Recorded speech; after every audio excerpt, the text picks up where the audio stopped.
Bismillahirrahmanirrahim. Assalamualaikum warahmatullahi wabarakatuh. Masyarul muslimin rahimakumullah. Insyaallah pagi ini kita akan membahas tentang bertakwa kepada Allah adalah merupakan bekal yang paling utama dan satu-satunya bekal yang akan menyelamatkan kita dari azab api neraka. Oleh karena Rasulullah SAW menyatakan dalam sabdanya, ittaqillaha haitsuma kunta. Bertakwalah engkau kepada Allah di mana saja engkau berada. Jadi perintah takwa ini dalam Al-Quran sangat banyak. Bahkan dalam Muqaddimah tadi sudah 3 ayat yang kita sampaikan tentang takwa. Ya ayyuhalladzina amanu taqullaha haqqa tuqatih wa la tamutunna illa wa antum muslimun. Wahai orang-orang yang beriman, bertakwalah kepada Allah dengan sebenar-benarnya takwa. Wa la tamutunna, dan janganlah sekali-kali engkau mati illa kecuali wa antum muslimun, mati dalam keadaan berserah diri. Jadi banyak dalam Al-Quran tentang perintah kita takwa kepada Allah Subhanahu wa ta'ala. Ittaqillaha haitsuma kunta wa atbi'is sayyi'atal hasanata tamhuha. Ikutilah kejelekan dengan kebaikan. Tamhuha, niscaya kebaikan itu akan menghapuskan keburukan atau kejelekan. Wa khaliqin nasa bi khuluqin hasanin, dan bergaulah dengan sesama manusia dengan pergaulan yang baik, dengan akhlak yang mulia. Nah, ini ikhwatal imanullah merupakan satu wasiat Rasul sebagai bekal kita dalam menjalankan hidup untuk menggapai sebuah kesuksesan di dunia dan akhirat. Maka yang pertama, ittaqillah, bertakwa kepada Allah. Nah, manusia di dalam menjalankan kehidupan ini pasti akan banyak melakukan kekeliruan, kekhilapan, kesalahan sebagai manusia biasa. Di mana manusia al-insan mahalul khata wa nisyan, di manusia tempatnya lupa dan salah. Nah, oleh karena itu ketika kita melakukan kesalahan, ikuti dengan kebaikan. Artinya ketika kita sudah melakukan kesalahan, maka segera kita berbuat baik. Lalu wa khaliqin nasa bi khuluqin hasanin. Ini dalam rangka hablum minan nas. Kita wajib menjaga tidak hanya kita hablum minallah saja, tetapi hablum minan nas. Sebab ketika manusia hanya membangun kebaikan dengan Allah sementara dengan manusia tidak, maka ini tidak sempurna. Ataupun sebaliknya. Nah, maka dalam hadis ini jelas bahwa khaliqin nasa bi khuluqin hasanin. Jadi bergaulah dengan sama manusia dengan pergaulan yang baik. Maka ini sebagai cerminan orang yang beriman dan bertakwa kepada Allah Subhanahu wa taala, sehingga tidaklah sempurna iman seorang ketika dia tidak berakhlak yang mulia. Karena bagaimanapun Rasul menjadi hamba Allah yang mulia, karena Mang Rasul adalah orang yang berakhlak mulia. Maka kita ingin menjadi hamba Allah yang mulia, yang muttaqin, maka wajib untuk berakhlak mulia. Karena itu tidak sempurna iman seorang kalau rusak akhlaknya. Maka dalam satu riwayat Rasulullah SAW menyatakan, akmalul mu'minina imanan ahsanuhum khuluqa wa khiyarukum li ahlihi. Jadi sempurnanya iman seorang adalah ketika dia adalah akhlaknya yang mulia. Nah, ikhwatal iman rahmatullah, kembali kepada judul adalah takwa. Secara bahasa takwa adalah menjaga diri. Secara bahasa takwa adalah berhati-hati. Maka di dalam surah Al-Mudaththir ayat 56 Allah Subhanahu wa taala berfirman, "Huwa ahlut taqwa wa ahlul maghfirah." Dialah Rabb yang patut kita bertakwa kepadanya, patut kita takut kepadanya. Wa ahlul maghfirah, dan yang berhak memberikan ampunan. Jadi yang berhak memberikan ampunan adalah Allah Subhanahu wa taala azza wa jalla. Nah, berdasarkan ayat ini berarti hanya Allah sajalah yang berhak untuk ditakuti siksaannya. Kalau hari ini ada orang yang jahat, yang kejam, maka enggak mesti ditakutin. Karena yang harus kita takutin adalah Allah. Yang tidak akan ada yang mampu untuk menahan azabnya Allah ketika manusia dilemparkan ke dalam siksaannya. Abdullah bin Mas'ud radhiyallahu anhu berkata, hendaklah Allah wajib ditaati.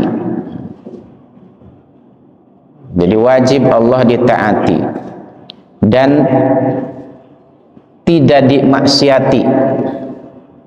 Ya, sebagaimana dalam firman-Nya, ya ayyuhalladzina amanu atiullaha.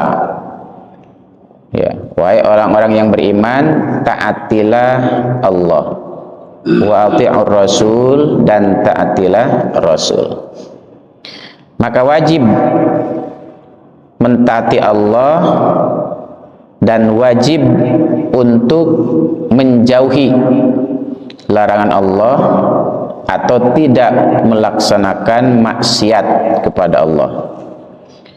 Wajib diingat, jadi kita wajib untuk senantiasa mengingat Allah dan tidak boleh untuk melupakan Allah. Kita wajib untuk mensyukuri nikmat Allah dan tidak boleh untuk mengingkari daripada nikmat Allah. Ini adalah salah satu bentuk ketakwaan manusia kepada Allah Subhanahu wa taala. Kadang kita ketika sakit baru ingat Allah, ketika sehat terkadang kita lupa. Hidup kita lebih banyak sehatnya daripada sakitnya. Insya Allah kita lebih banyak sehat ya daripada sakitnya. Ya, dalam satu pekan berapa kali kita sakit? Ya. Jadi sehatnya kita lebih banyak daripada sakitnya. Tetapi kadang-kadang kita tidak merasakan nikmat sehat ketika sehat. Dan nikmat sehat ini dirasakan ketika sakit. Mata lagi gini nikmat, lagi gini nikmat nih. Tapi ketika sakit lebih nikmat dirasakannya, nikmat hari ini yang kita rasakan sehatnya mata. Maka kenapa Allah memberikan sebuah ujian kepada kita agar kita merasakan nikmat Allah. Coba kalau kita nggak pernah sakit mata, nikmatnya sehat itu tidak dirasakan. Tapi ketika kita sakit mata, subhanallah, nikmat sehat itu luar biasa. Gigi kita ketika sehat biasa saja sepertinya kita rasakan. Tapi ketika kita sakit gigi, nikmatnya sehat gigi itu sangat luar biasa. Nah, ikhwatal imanullah, maka wajib kita mensyukuri nikmat Allah dan haram ketika manusia mengkufuri daripada nikmat Allah Subhanahu wa taala. Wajib kita untuk senantiasa mengingat Allah. Bahkan Allah sudah mengatakan kepada kita, ala bidzikrillah tatma'innul qulub. Ingat, dengan mengingat Allah hati kita akan tentram, akan tenang. Jadi ketenangan batin bukan karena bergelimang harta, bukan karena jabatan kita yang tinggi, tapi dengan zikrullah, dengan ingat kepada Allah, hati kita akan tentram. Salah satu zikrullah adalah banyak kita membaca ayat Al-Quran, karena seutama-utama zikir adalah tilawatil Quran. Nah, ya khatal imanullah, Imam Ibnu Qayyim rahimahullah berkata, hakikat takwa adalah melakukan ketaatan kepada Allah. Melakukan ketaatan kepada Allah yang didasari dengan keimanan, dengan mengharapkan pahala dari Allah Subhanahu wa taala, serta menjauhi apa yang dilarang oleh Allah Subhanahu wa taala. Ini adalah merupakan hakikat takwa. Jadi melaksanakan ketaatan kepada Allah yang dilandasi dengan keimanan. Jadi taatnya kepada Allah atas dasar karena iman kepada Allah. Iman itu kan tasdikun bil qalbi wa iqrarun bil lisani wa amalun bil arkan. Meyakini dengan hati. Dan ini kerjaan hati itu pekerjaannya meyakini, mempercayai. Niat itu adalah pekerjaan hati. Itu enggak kelihatan. Jadi kerjanya hati enggak kelihatan. Maka muncul wa iqraru bilisan, diikrarkan dalam lisan, diucapkan dengan lisan. Apa yang diyakini dalam hati diucapkan melalui lisan. Amantu billah, kami beriman kepada Allah.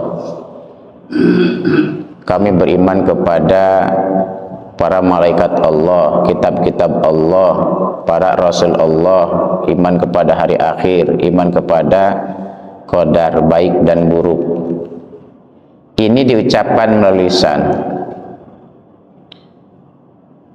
Ketika hanya diucapkan dengan lisan itu belum sempurna. Maka sempurnanya iman ketika diyakini dan diucapkan melalui lisan, wa amalun bil arkan. Dibuktikan dengan perbuatan, dengan anggota badan. Orang yang berbeda antara ucapan dan perbuatan, maka ini adalah orang-orang munafik.